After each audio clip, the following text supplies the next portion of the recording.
Good morning. आज 9 जुलाई है। तो मार्केट देखते हैं लास्ट हफ्ते और कल क्या हुआ। ये निफ्टी का पहले निफ्टी से स्टार्ट करते हैं। ये निफ्टी का चार्ट है, लोड हो रहा है। हाँ, तो मंथली चार्ट से देखते हैं। मंथली चार्ट में ये थोड़ा सा ब्रेकआउट था हल्का सा। वीकली में आता है। वीकली में देखो ये हार्डल था, ये 24, ये हार्डल था, इसको ब्रेकआउट दिया, फिर रीटेस्ट किया लास्ट हफ्ते से, और इस हफ्ते थोड़ा सा मूव करने की कोशिश कर रहा है। और डेली में आके देखेंगे थोड़ा और क्लियर दिखेगा। डेली में ये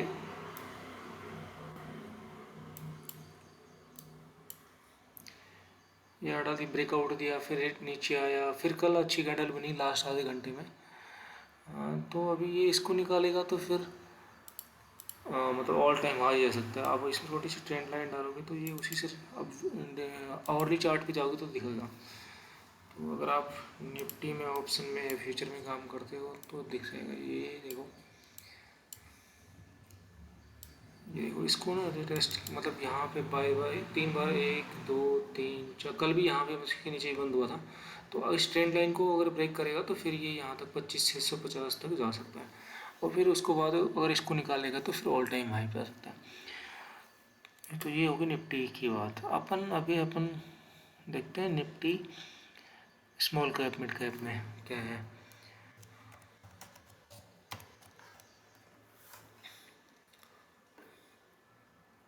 मिड कैप में 50 देखते हैं।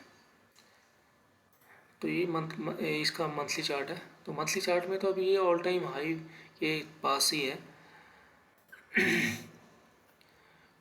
वीकली में आओगे तो वीकली में ये हार्डल है। देखो मतलब आप देखोगे थोड़ा सा फाइन करके देखोगे ना, तो ये वाला लेवल ना नहीं निकल रहा है इस एक्चुअली में।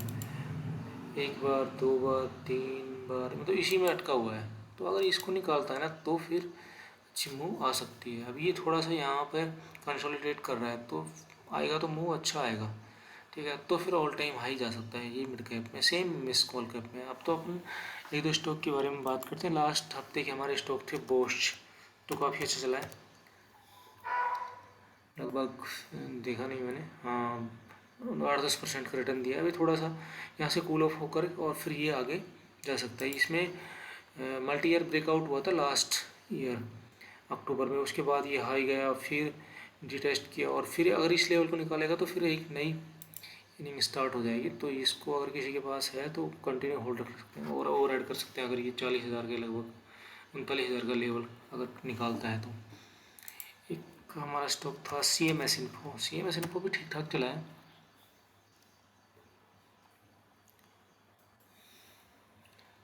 हाँ, ये इसलिए इसी वीकली अगर आप चार्ट इसको थोड़ा सा बड़ा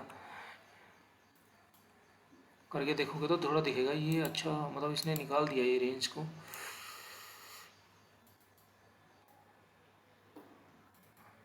तो अगर किसी के पास है तो कंटिन्यू होल्ड रखा सकता है इसको। कल कल तो थोड़ा पूरा स्मॉल कैप मिड कैप ही थोड़ा वीक था, तो इस वजह से ये थोड़ा नीचे आया है। और ये काफ़ी अच्छा चार्ट है, अच्छी वैल्यूएशन पे है, अच्छा कंफर्टेबल है। और ये है तो इस हफ्ते अभी एक दो स्टॉक जो अच्छे लग रहे हैं। पहले इंडेक्स के बारे में बात करते हैं। एक इंडेक्स बहुत ब्रेकआउट के नज़दीक है, ऑयल एंड गैस शायद।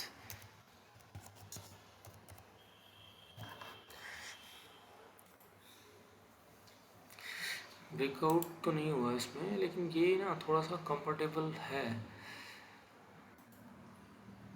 तो देखो इसने ये ना वीकली ये वाला हार्डल को क्रॉस किया था, उसको निकाल के फिर ये ऊपर जा रहा है। कहाँ तक जाएगा कोई पता नहीं। और इसमें मेन कंपोनेंट है, आप रिलायंस का चार्ट देखिए।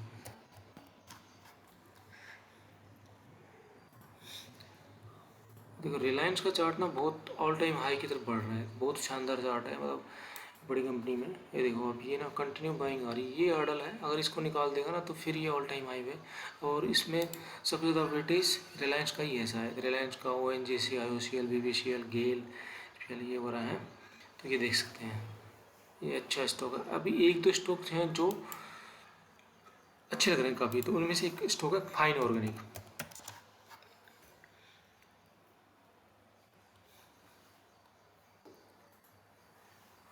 अब ये ना फाइन ऑर्गेनिक का चार्ट है। आप फाइन ऑर्गेनिक को देखोगे तो ये 2018 में लिस्ट हुई थी। हाँ 2018 में लिस्ट हुई लगभग 800 रुपये के पास, और 800 के बाद ये वन वे मूव किया और लगभग इसने हाई बनाया 2022 में वो 7300 का। उसके बाद ये वापस नीचे आया 23 में 4000 तक, फिर थोड़ा सा इसने किया और फिर ये लो बनाया इसने लगभग 3360-70 रुपये का। ठीक है, अभी इसमें ना एक ट्रेंड लाइन डालो आप, और उसका ये ब्रेकआउट एकदम कगार पे है, और ये देखो प्री अटेम्प्ट ब्रेकआउट हम पकड़ रहे हैं, कोशिश कर रहे हैं, अगर हो जाएगा, अगर मैं इसमें कुछ हद तक लग रहा है कि ये निकाल देगा आप, क्योंकि केमिकल में अच्छी बाइंग चल रही है सभी केमिकल स्टॉक में। अब जो मुझे ये ठीक लगा, इसकी वैल्यूएशन वगैरह ठीक है, प्रोडक्ट तो पता नहीं क्या क्या बनाती है, मुझे को नहीं पता इतना, लेकिन इसने ये देखो थोड़ा हल्का सा निकाला है और फिर उसके बाद रिटेस्ट किया है। अगर ये इस रेंज में मिल जाता है 4800 के लगभग रेंज में या 5000 की रेंज में, तो फिर ये इस लो का लगभग 4480 के लगभग का ऐसा लगा कि इसमें लॉन्ग किया जा सकता है। अभी डेली में आके देखोगे ना तो थोड़ा और क्लियर दिखेगा। इस ट्रेंड लाइन को हम अपन हटाते हैं और थोड़ा जूम करते हैं इसको, तो ये देखो ये ना इस लेवल का इसने ब्रेकआउट दिया था, वीकली देखते हैं, ये लेवल का इसने ब्रेकआउट दिया, उसके बाद इसने ये थोड़ा सा रिटेस्ट किया और वो अभी नेक्स्ट लेवल को जाने को तैयार है। तो इसको ध्यान रखा सकता है, थोड़ी बहुत पोजीशन अगर बनाना चाहते तो बना सकते हो, और अगर इस लेवल को निकालेगा तो और ऐड किया जा सकता है। इसकी फंडामेंटल देखते हैं।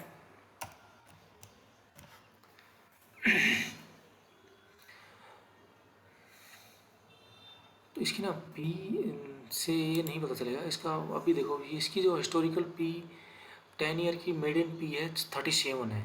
ठीक है, इसने हाई पी इसकी 80 थी, उसके बाद नीचे आई 24 तक 22-23 में, फिर ये इस साल भी 26 तक आई थी, अभी ये लगभग 40 की पी, तो मेडियन पी लगभग इसका आप देखोगे तो उसके आसपास ही है।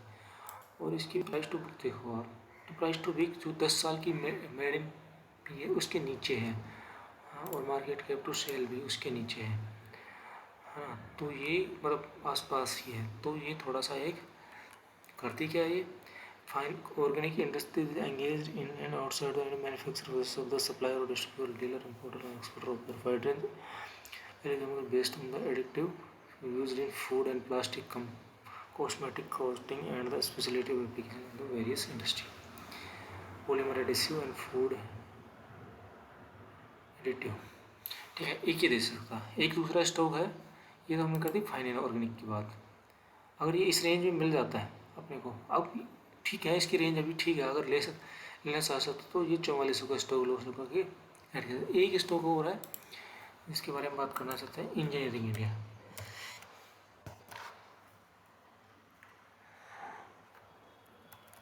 ENGIN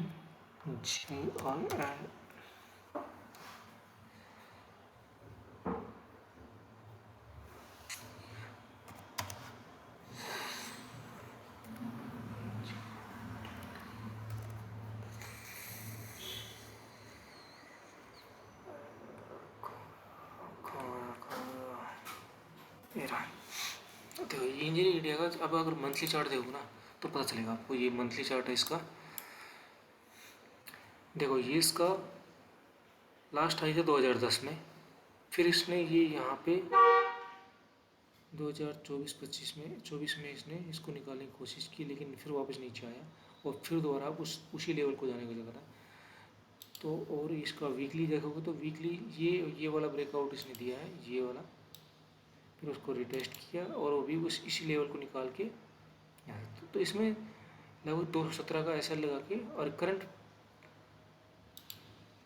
डेली में देखोगे तो थोड़ा और बढ़िया दिखेगा। अगर ये मिलता है इस रेंज में ठीक है, अभी रेंज सही है, लेकिन थोड़ा एसएल थोड़ा ज़्यादा पड़ रहा है, मतलब 10% का एसएल आ रहा है, काफ़ी बड़ा है। अगर आप थोड़ी सी पोजीशन लेके, इनिशियल पोजीशन लेके और तो ऊपर चला जाता है, इस रेंज को निकाल देता है, तो फिर आप पैरामेडिंग कर सकते हो।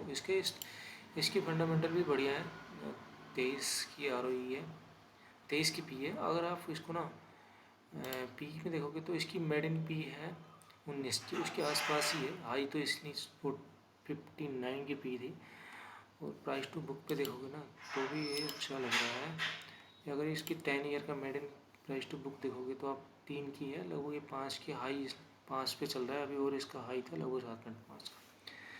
तो ये 2 स्टॉक हैं, इनको आप ध्यान दे सकते हो अगले 1-2 हफ्ते के लिए या महीने भर के लिए। ठीक है, थैंक यू।